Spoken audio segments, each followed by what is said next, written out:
Joining China's Belt and Road was an atrocious decision, Italian minister says.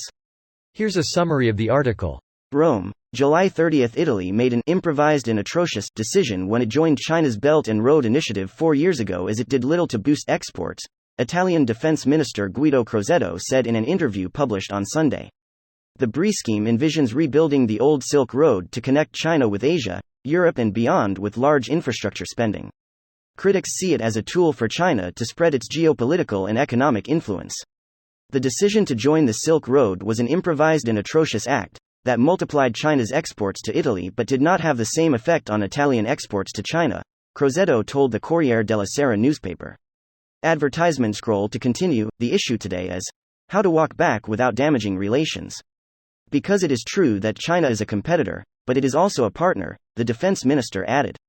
Advertisement scroll to continue. We'll take a decision before December, Maloney told U.S. broadcaster Fox News in an interview aired on Sunday, adding that the issue required discussions with the Chinese government and within the Italian parliament. Maloney reiterated her view that it is a paradox that while Italy is part of the BRI, it is not the G7 country with the biggest trade with China, and said that shows it is possible to have good relations with Beijing without the Belt and Road. Additional reporting by Rami Ayub in Washington, editing by David Evans and Susan Fenton. This post received a score of 10,000, with an upvote ratio of 93%.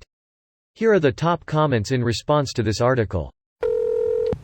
Did those politicians think China was not going to get anything out of this? Did they think China was just giving away money because of benevolence? The problem for politicians from the future to be resolved.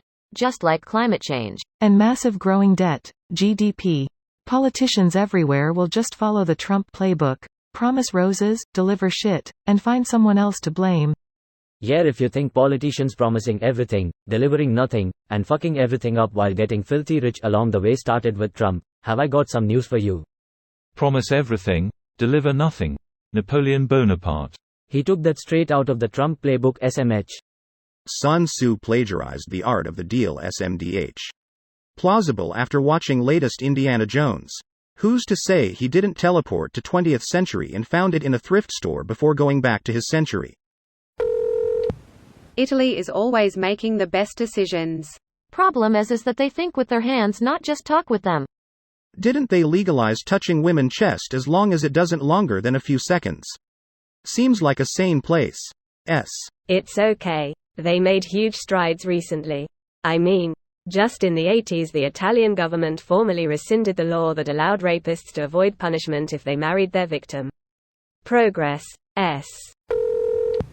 Italian here. It was the fault of Movimento 5 Stelle, which is a political party that took money from both China and Russia. They are very incompetent and did much damage to the country. That's a shame. M5S was one of the worst yet. But calling an Italian government incompetent isn't saying much when you look at its governance, or lack thereof, over the last 25 years. It's actually incredibly sad what's become of that country.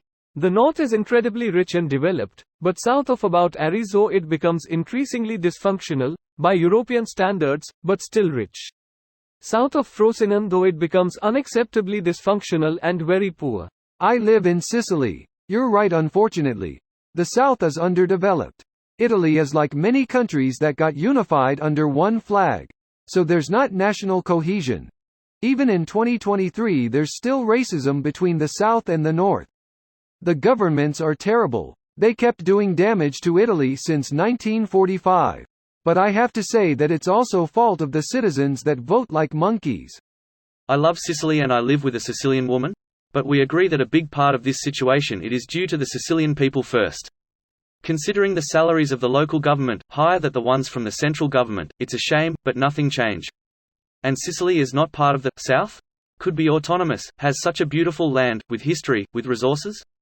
But still here we are. And you don't know how much I suffer for Sicily, but at the same time most of the Sicilian people I know admit that your problem today are the Sicilian themselves? This video was automatically created by Reddit to speech.